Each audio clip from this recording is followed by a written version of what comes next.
In delivering my son from me, I bury a second husband.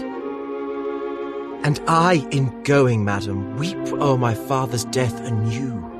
But I must attend his majesty's command, to whom I am now in ward, evermore in subjection. You shall find of the king a husband, madam. You, sir, a father. He that so generally is at all times good, must of necessity hold his virtue to you, whose worthiness would stir it up, where it wanted, rather than lack it, where there is such abundance. What hope is there of his majesty's amendment? He hath abandoned his physicians, madam, under whose practices he hath persecuted time with hope, and finds no other advantage in the process, but only the losing of hope by time. This young gentlewoman had a father. Oh, that had, how sad a passage 'tis, whose skill was almost as great as his honesty. Had it stretched so far, would have made nature immortal, and death should have play for lack of work. Would for the king's sake he were living, I think it would be the death of the king's disease.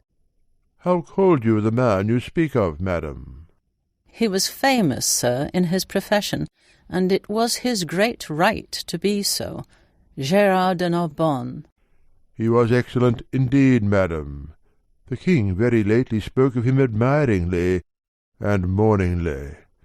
He was skilful enough to have lived still, if knowledge could be set up against mortality.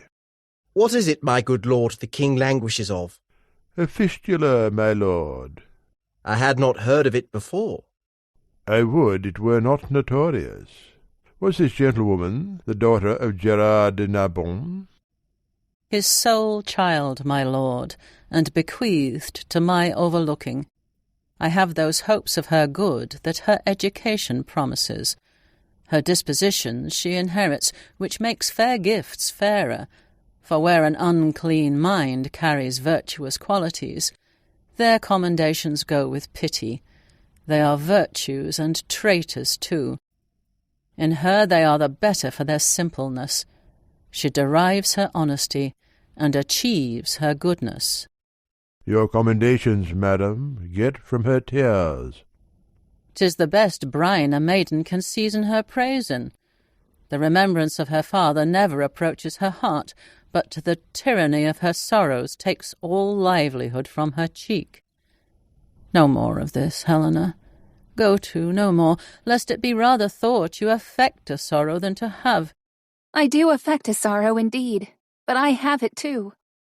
Moderate lamentation is the right of the dead, excessive grief the enemy to the living. If the living be enemy to the grief, the excess makes it soon mortal. Madam, I desire your holy wishes. How understand we that? Be thou blessed, Bertram, and succeed thy father in manners as in shape. Thy blood and virtue contend for empire in thee, and thy goodness share with thy birthright. Love all, trust a few, do wrong to none. Be able for thine enemy rather in power than use, and keep thy friend under thy own life's key. Be checked for silence, but never taxed for speech. What heaven more will that thee may furnish, and my prayers pluck down, fall on thy head. Farewell, my lord. 'Tis an unseasoned courtier, good my lord. Advise him. He cannot want the best that shall attend his love. Heaven bless him. Farewell, Bertram.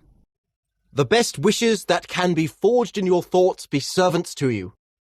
Exit Countess of Roussillon. To Helena. Be comfortable to my mother, your mistress, and make much of her. Farewell, pretty lady. You must hold the credit of your father. Exeunt Bertram and Lafew. Oh, were that all! I think not on my father, and these great tears grace his remembrance more than those I shed for him.